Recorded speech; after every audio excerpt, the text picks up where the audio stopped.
Hello and welcome to Updog Sports Talk. We have a special edition going over the Mountain West previews today. At Updog Sports Talk, we deliver honest, fan-focused coverage that spotlights the teams, athletes, and communities that are often overlooked by mainstream sports media because your team has a story worth telling. So we are going to be going over the Mountain West today. We're going to be going team by team. With each team, we'll be going over what we're most excited about with that team, what the biggest concern is with that team, what will keep their fans up at night this offseason as we head into the season, and then also what success looks like. It'll be a lot of fun. This won't be super in-depth. I know for us, like a more in-depth preview, you can head over to our Substack at Updog Sports Talk over there. We have more deeper previews of each of these teams.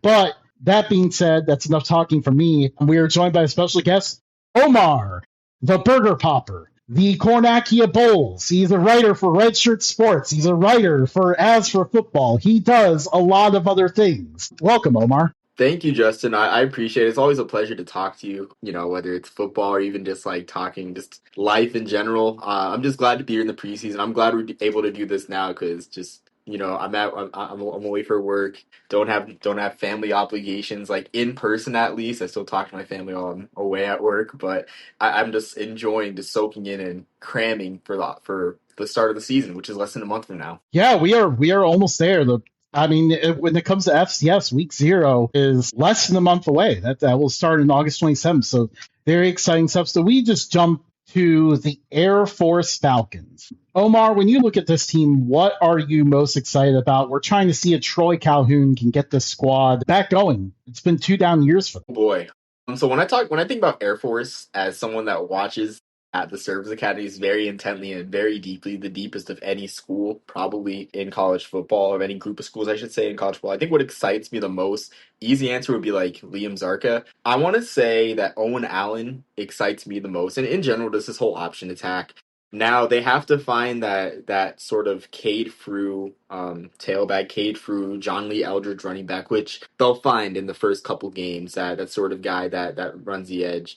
But I have to say, like, Liam Zark is the easy answer at quarterback, but Owen Allen is a really good fullback. And I think, honestly, without getting in trouble with my own fan base at Army, I think Air Force's fullbacks tend to be the most exciting fullbacks, I want to say, out of the 3 service academies, because they essentially have like the big running back mold. Owen Allen, of course, fits that mold. A couple years ago, Brad Roberts led the country in rushing, fit that mold. I mean, like, they're just fun guys to watch. Your guys that'll run you over, have a little bit of finesse. So in general, the Air Force triple option should be rolling from all cylinders, and I think we'll see more dependence on the run than last year, because last year Zarka could sling it quite a bit. Bruin Fleischman was there. He had the amazing game against Navy. Both of them did. Cade Harris had almost 600 receiving yards, but Fleischman and Harris are gone. So I think this is going to be like more of the traditional Air Force team. That's not to say that they can't sling the ball, but I think the first few games you're going to see that traditional, like, Owen Allen up the middle, Liam Zarka just mixing it up in the edge, flight suit Josh Allen after throwing the nickname. And so I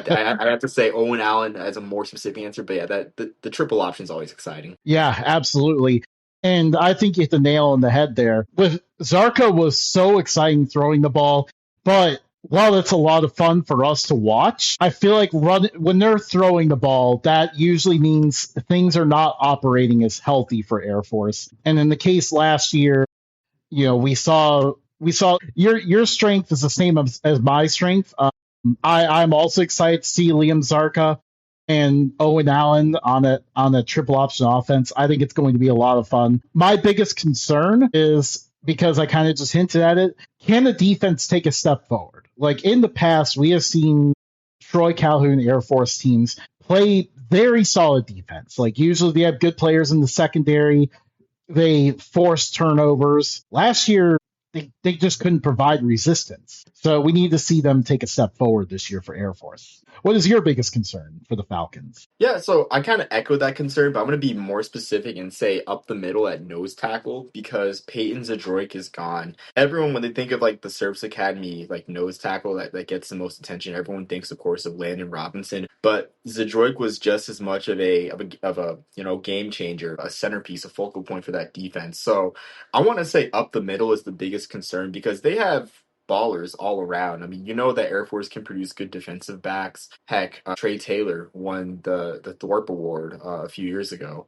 As the best defensive back in the country, first like Service Academy player to win an award of that stature in 60 years. And they have good defensive backs coming back this year. And the linebacker position, they have a good middle linebacker in Blake Fletcher, who Shrine Bowl 1000, Shriners Children's 1000, but up the middle too. I think a Service Academy defense runs well when it's bend but don't break, as we see with Army.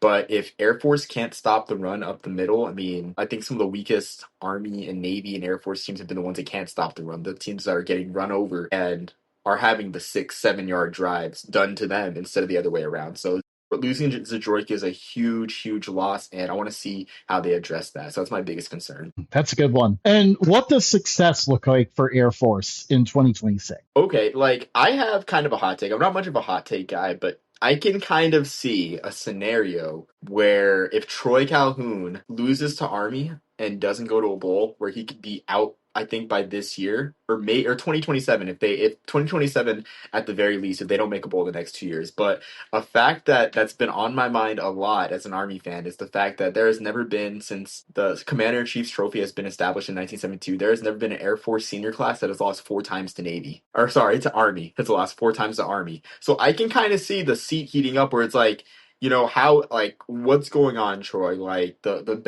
best Air Force team since 2002, or yeah, I guess 2002, since 98 or so it seemed, able to get fumbled the ball, literally fumbled the game literally away to Army in 2023. And then maybe it's getting overplayed because someone asked about it at American Conference Media Day. Overplayed thing that, like, hey, the service academies love bowl games, but like I don't think it's overplayed, honestly. I think it's true. Like, you tell these guys are gonna play football one more time, they're gonna jump at it. And talking to Dylan Carson of Air Force, one of their backup fullbacks that graduated last year, who played in the Dream Bowl All-Star game, he's like, look, I don't care if I get to go pro. I get to play football one more time, and then I get to fly planes. So I think a bowl game, that's to say in another long roundabout way, a bowl game is definitely success. But I'm interested to see what happens, though, if Air Force doesn't beat Army, because that is literally a historic event. That would happen if that occurred. Yeah, that's actually that's a good call out there. And it's very odd because 2023, Air Force is undefeated entering that game, and Army has kind of broken them a little bit.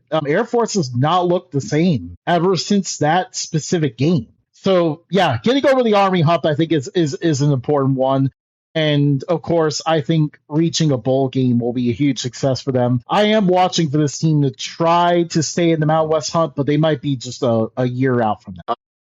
I guess without One last spoiling, point. they might be a year away, but that might spoil one of the topics later on. Ooh, potential sleeper pick.